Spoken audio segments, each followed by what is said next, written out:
Tina hacks. Woo!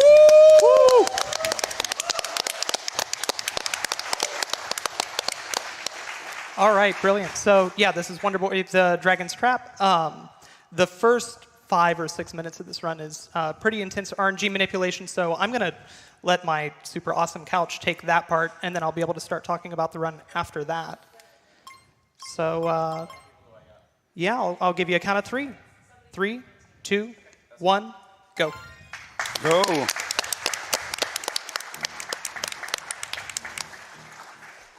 So right away, we're going to see Tina do one of my favorite strategies. It's called the Snake Sneak, and right there, looking cool. But that wasn't just for swag. That was actually the beginning of a RNG manipulation that's pretty complicated.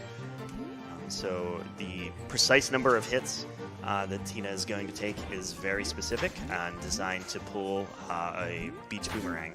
So we'll talk more about that as we approach it. But everything here is calculated right up to the number of hits, the amount of damage. There's going to be some intentional damage. And here's our first boss. Right there, you saw her going through that door after switching into retro mode. So this version of the game is for the Nintendo Switch, and it's a reimagining of Wonder Boy 3 that was originally on the Sega Master System. And one of the really great features of this game is, even with all these gorgeous visuals, they paid homage to the original graphics, and so you can switch into retro mode at any point with just the press of a button. And it actually skips a little cutscene when you enter a boss room. And so you'll see her doing that right when she's about to enter really any boss room in this run. It's a kind of a sad thing because, you know, like there we created banners which are HD with like beautiful bosses there that Ben created, and we don't get to see them because of this run. So I'm kind of disappointed, Tina. I guess we've done a little bit of a disservice by not mentioning who's actually on the couch. So I'll start from worst to best. On this side, I'm Author Blues. And I'm Ellipsis. I run this on PC. I'm Sébastien Ronce. I'm part of the developer team from Lizard Cube, who created this remaster. So Lizard Cube, we're 5 people total. So the company was created by Omar and Ben. And we are 5 people with Mikael, Romain, Ben, Omar, and myself. And so we are all fans of the original, which got released in '89 on Sega Master System. And so, yeah, I got the chance to work on this remaster, and we've been loving it since then. And this was a remake of Wonder Boy 3? Yeah, absolutely. Wonder Boy, which is a complicated license, but that was actually the sequel to Monsterland, Wonder Boy 2, where basically at the end of the game, as we could see here, you defeat the Mecha Dragon, except in the second version of Wonder Boy, you don't get transformed into a lizard and the game ends. And here, that's just a sequel to it, where you get cursed, and the entire point of the game is to go grab the Salamander Cross, which will bring you back to your human form. So a lot of people who play this game, they all say, so that's going to affect the RNG, so... that's for the boomerangs later. Yep. But a lot of people who play this game say, hey, I'm now a lizard man, I shouldn't get that cross because I kind of like that skin. And she got a beach boomerang. Very well done. Got it anyway. Yeah, Yes. I was looking at this run, and I realized that we never go into the water, actually, Yeah. as no. part of this. It's kind of sad that... But we do swim. Yeah, that's true. You do fly swimming also later. Yeah.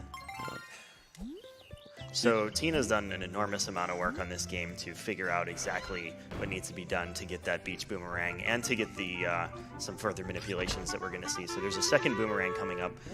When we do save and quit, like we just did here, that resets the RNG. Exactly. So that's very helpful to us because the next sequence is pretty short, and it gets us another guaranteed boomerang coming up. Yeah, the boomerang is kind of the ultimate item in the original as well. Yeah, it's the only item that you can. They're all consumables, but as long as you catch the boomerang, you get it back. Yep, exactly. I'd say it's pretty powerful because that's just a range attack that is useful for the samurais later also. So you're going to see intentional damage coming up right here. And that is to manipulate so that this snake drops a boomerang. Yeah, she's now covered. And even though we have 2 boomerangs, the lizard can only throw 1 at a time. We'll see 2 boomerangs later. It's a very powerful weapon. Yeah, that's actually there's a reason for this. Is because like the original had a certain number of sprites which could be displayed on the screen, and for each character, you could have 2 items, but the lizard has already its lizard fire coming out, so that was considered like a sprite. Okay. And that's why there is a limitation there, and we kept it. It's actually really interesting. I've seen a lot of the material that your team has published about how much care you guys took to make the remake faithful to the original. We'll see that a lot more going forward. I won't spoil it, but it's actually really amazing how much work was put into making sure that this game matched the original in almost every conceivable way, even down to just studying the physics in excruciating detail to make sure that the physics played almost exactly the same way here. Yeah, absolutely. I mean, we didn't want to change really what the game was. There's a lot of remakes out there who kind of are inspired by the original, but here we wanted almost a one-to-one remaster. And we did change a few things, like for instance the lizard can now crouch while still pressing right and left. If you press down in the original, you couldn't do that. We changed the mouse physics, as we'll see later, but really most of it is pure verbatim the same. Yeah, it's actually really wonderful to read exactly how much was gone into making that so close to the original. Well, I mean, being all fans of the original, we didn't want to change it. Actually, there's a few things that we did change. Like for instance, some levels we added little enemies here and there, and every time we were doing it, it was kind of a struggle for me. Omar was always saying "Oh, well, this just makes it better here," and I was always fighting him because I didn't want to change it. Right. If it's for the best, we just we were all discussing with the team, and we're like, okay, this makes sense. Let's just do this.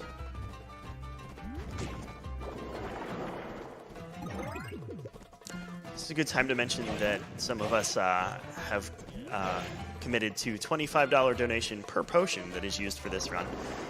So the potions are in the upper right corner. So you start with 1, and we just used 1 there.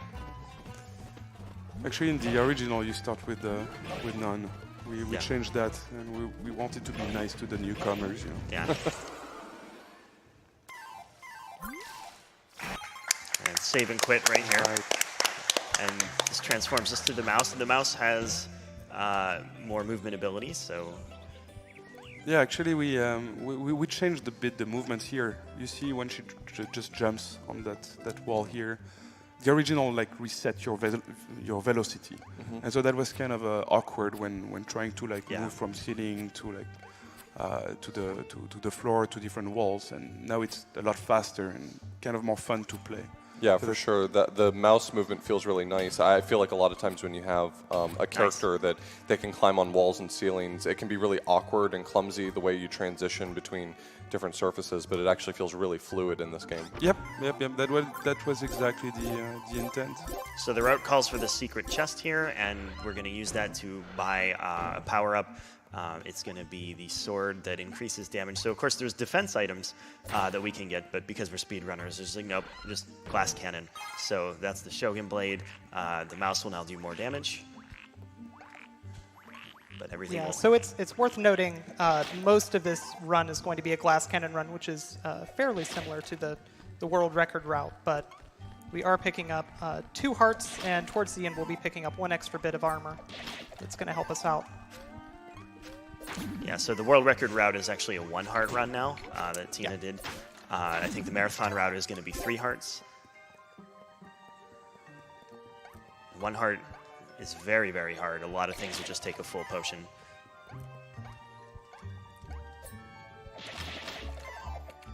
It's funny for me because I played this game so many times before and during the development, and just watching these speed runs for me, it's always crazy because I didn't know some of these things were even possible, and it's amazing to see Tina since the beginning. She was playing this. I was on Twitch quite a few times, just trying to understand what she was doing and supporting her, and Yeah, when this game came out, me and Tina were both really excited to get to play it, and we did a blind race of it. And I think it was actually you who stopped into both of our channels and watched the blind race and kind of gave us some gentle nudges during some of those long segments of being stuck at one spot for hours. Yeah. So what you just saw there was some marathon safety strat. So get a third heart and buy some potions, and that will help tremendously for the next section, which is pretty difficult casually and still kind of scary in a couple of places for a speed run. The nice thing about the rooms like this is if you move at the same speed, the fireballs are always going to be in the same places. Yep. Yeah, and the fact that now you can just jump back and forth without,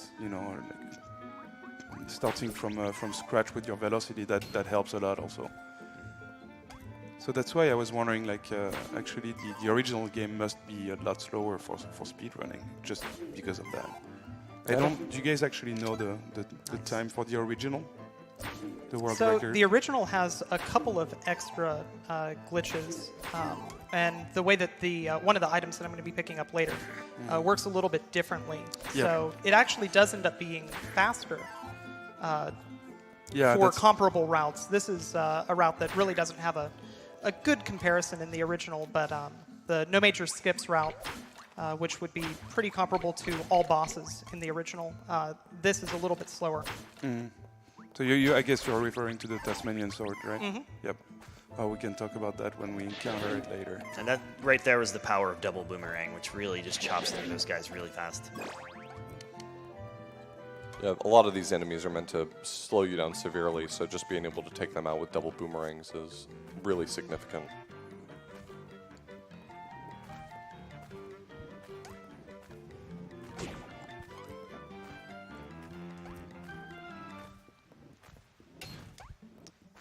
I love the music in this section. And this room is very difficult, in my opinion. Tina makes it look easy. Oh, Nope. Not making it look easy today. But these double sword swing strats, this is my one strat that has made it to the original that didn't used to be part of it. So pretty happy about that. yeah.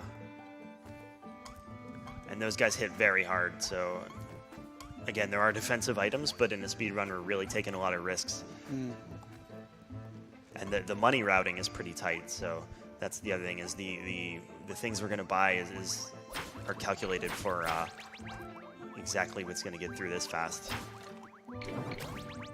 Actually, if I'm not mistaken, like some of the fireballs there, I think it's for the flowers. I think these guys too. But the amount of damage they do to you is based on your attack points, actually. Oh. Okay, so of strange. this boss can't be sped up, which makes it a fantastic time for donations. And we've got a lot. We have $333 from Omar Lizard Cube. Oh, wow. Oh, wow. Shout outs to Omar. Thanks, Omar. Good luck, all. Much love. We also have $50 from Hockey Owl, a wonderful game and a great runner. It's been amazing to see this remake go from release to movement optimization to real RNG manipulation so fast. Go Tina. We also have $20 from Apricot Ghost. Had to donate during Tina's run. You rule. Donation goes towards Runner's Choice. And we also have $100 from Pronzo. Of all the nights of not being able to sleep well, glad it was tonight so I could catch one of the most kind-hearted and friendliest runners out there. Donation goes to Runner's Choice. Go Tina! So my choice is going to be the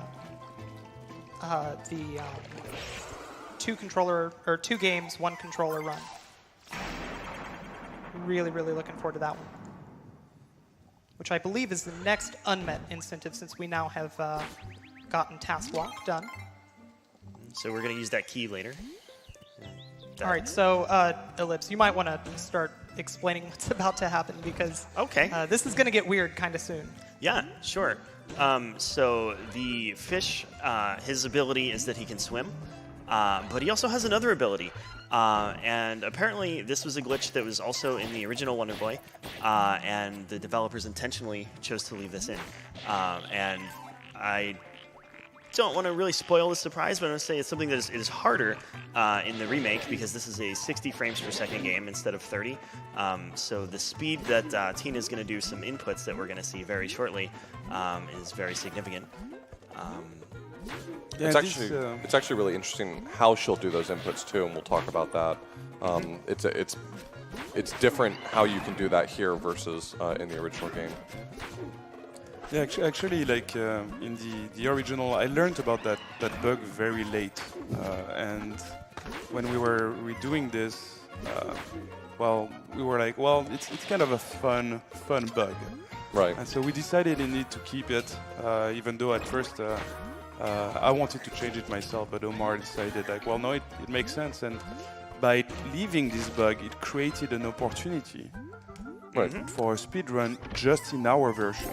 Yeah. Which I find really fun because when we realized it, and we're gonna see it in a bit, but when we realized it, I was originally saying, oh no, we have to fix it. Like we don't want this. Right, This bugs is are bad. ruining a part of the game. Right. Well, And- we are very glad you did not fix it because this is one of my favorite things in this run. Yeah, speedrunners love it when devs are happy to leave in things that don't break the casual experience. Yeah. Yep. We understand the casual experience, but Yep. This is That's- definitely a little bit that's separate. exactly what Omar was saying. He was saying like, well, no, that's fine. They found it. Let's just give them All right, that. here we go. So when you change directions in the water, something great happens. You lift up just a little bit. So by changing directions very, very fast, we can fly. So this is the fish fly. This is the inspiration for my outfit today, in fact. And we're going to fly right over here to get that. so she's not supposed to be able to get access to the bird transformation just yet. You wouldn't get that until much later in the run, but that's one of the unknown sections that when you enter them, they each have their own respective transformation that they're associated with, and since that one happens to be associated with the bird, it instantly transforms you into the bird, which you shouldn't be able to do yet at that point. And so now that we have the bird, everything kind of opens wide. Yeah, there was like the reason why we forced transformations was actually because of the Lizard Man level. So the unknown level, it could be accessed by Lion Man, and there's no way in the game that we can prevent Lion Man from accessing this. And so that's why we decided to force the transformation as soon as you enter the unknown area. Little did we know that had a huge impact on this. Sure. Right, yeah. Yeah, so we're going back to the beginning of the game where we dropped our equipment. We're going to pick up nothing but the best sword in the game. Because otherwise we're not going to be able to beat a boss that I'm going to be fighting with the wrong character. But that's going to make this a really good time for donations, since we're also going to pick up some money here. Sounds good. We have $30 from Princess Azu. Hey Tina and the amazing couch people. Fellow lurker speedrunner Princess Azu from Normal No Skips here. Grew up with this game and it's fantastic to see it at GDQ. Kick some Dragon Tail, Tina. And very best of luck on your amazing run. Donation goes to Runner's Choice. We also have $50 from Herr Fristy. I'm stuck in this game, and I promised my friend Techie if the part that I'm stuck got skipped, I would donate $50.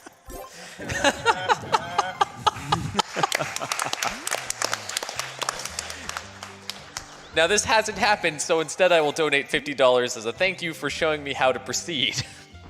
But also for a great cause, because great people and enjoying some fantastic entertainment. Money goes to Runner. Announcer's Choice. Oh, that's great.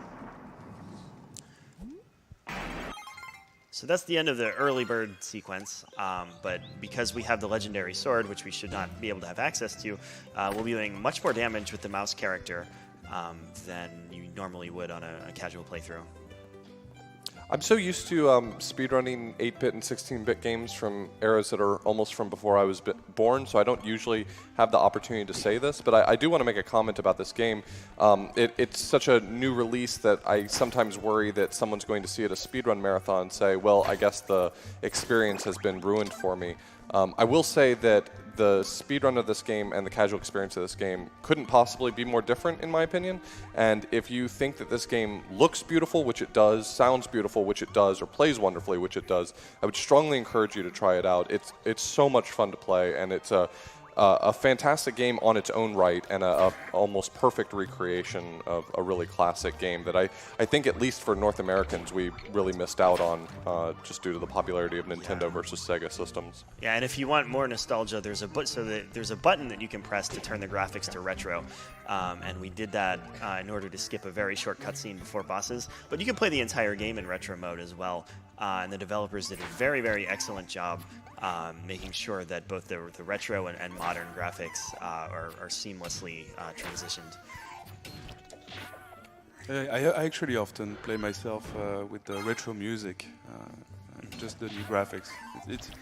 It's getting harder for me to switch back now. Yeah. Were there any difficulties when you were doing the modernization graphically to make the hitboxes or the animations seem like they gelled with what was happening as far as the retro hitboxes? Yeah, actually, there was a lot of fighting with Ben, the artist, because he didn't want to respect exactly, like what the original hitboxes were. So it was Omar and Ben fighting on that. I was just watching from a distance. But there's actually some hitboxes that we changed for the bosses. Also for the I'm going to need to listen for an audio cue right here.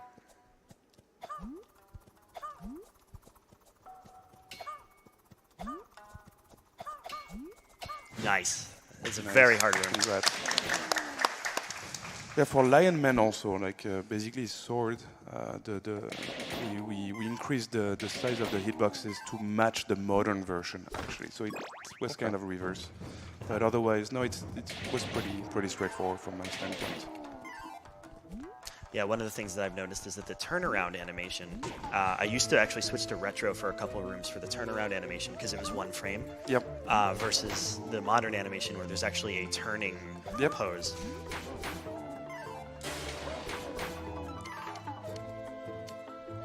Yeah, it's actually strange when you watch the modern version and you have the turn animation. Sometimes when the shield is supposed to be on the other side if you want to, but it looks like the character has not turned yet, right? Because it's so fast. So I should point out that we should not have this character in here. We should be going through this as Lion Man. Everything in here hits like a ton of bricks, so this is a very risky strat compared to casual. Yeah, you can see that she just had a potion refill, and it only took, one or two more hits to bring her back down to almost empty health again.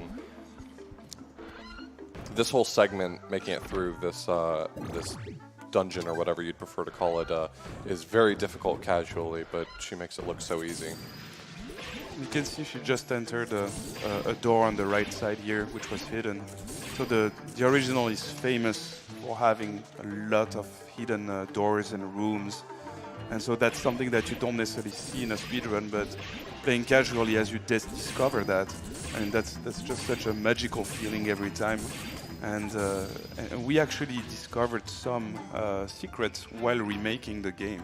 There were some rooms that nobody had found before, that actually Omar was when he was reverse engineering the game, just looked at the data and was like, oh, well, what's that? And turns out there was just a hidden secret with a regular chest. That's amazing.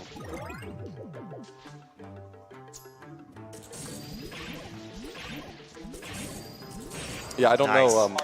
Wonderful. Yeah. Nice. So what Tina did there was actually very hard to do, trying to get that loop to interrupt his attack repeatedly, and she made that look very, very good. I don't know how much more has been added to it since I read it originally, but Blizzard Cube maintained a really wonderful dev blog for this game that has a lot of details about the process of reverse engineering it and trying to produce a faithful adaptation of this game for a modern system. And it's really fascinating. If that sort of thing interests you, I strongly encourage you to go out and check it out. Yeah, we also included some of the tools in the PC version. So if you enable the editor mode, then you kind of see a bit about all the different little tools we developed just for this, right? Which helped us throughout the development. So what you're seeing now, there's an item we're going to need to go to the final area, and we also, so the Tasmanian sword, which is an optional sword to beat the game, has a really slick ability that you can transform pretty much at will in the air or otherwise. And Tina's going to make that look really cool in the final area by doing some transitions. It's kind of nice to. It's kind of nice the way they adapted it for this. In the original game, it at least seems from everything that I've read or know that the effect of the Tasmanian sword in order to be able to change your transformation on the fly was really more of a development tool that was left in after the fact. You could only actually do it with a second controller. Exactly. But in this game, it was brought to the forefront. You know, they left that ability and really highlighted it properly, which is really nice. Yeah, we actually. I also changed the fact that you can only use it to transform to the different forms you already have. Right, right. And so the original, you could just be Hawkman right away, and that's, I guess, how the world records use it for, like, on the original version.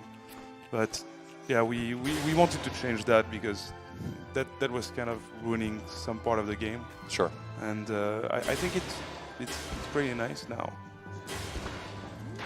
And yeah, I love how Tina just manages to just switch two forms at once like this. It's crazy. Yeah, it's so effortless, just switching to whatever's needed next. And we're coming up on the hardest room in the game, so let's have we a have quiet time here. some pretty rude names for this room.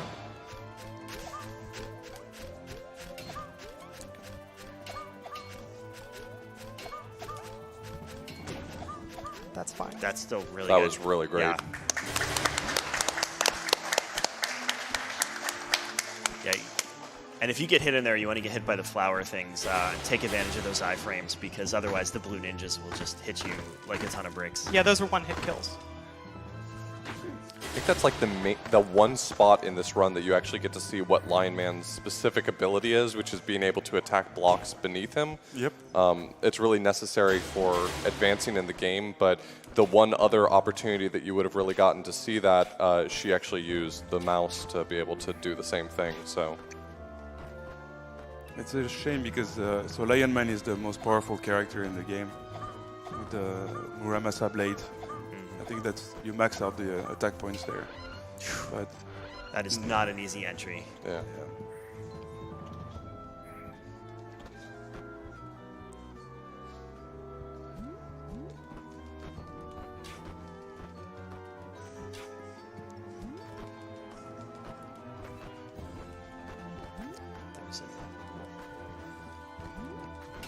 Birdman doesn't pull out his shield until he touches the ground, so flying makes you Right. constantly vulnerable. And now we're going to go back to Lion Man because Lion Man does the most damage. Exactly. All right, so time is going to be when the cross falls and hits the ground. And this boss is a little bit of an RNG Yep. pain. He can fly around and waste some time for you. Can actually appear right away, like on you as you start the fight, which is Yeah. extremely So painful. time's coming up. Time. That's it. Well done, Tina. Great job. What a wonderful run. So I would love to thank Blizzard Cube. They've been super awesome. They've been really involved in the speedrunning community, which is rare and amazing. On top of that, I think Omar is doing the French restream for commentary. So thank you, doubly so, and for Sebastian who came out. And then beyond that, a lot of the work that I did for the route in this game was built on top of a task of the original game that was done by the 8-Bit Beast. And it was just super helpful. Without that, this would have taken me 5 or 6 months to come up with, as opposed to just the 1 month of really having to figure out the routing. So this is a huge community effort. And thank you to everybody who's been involved. Thanks, Tina, for everything.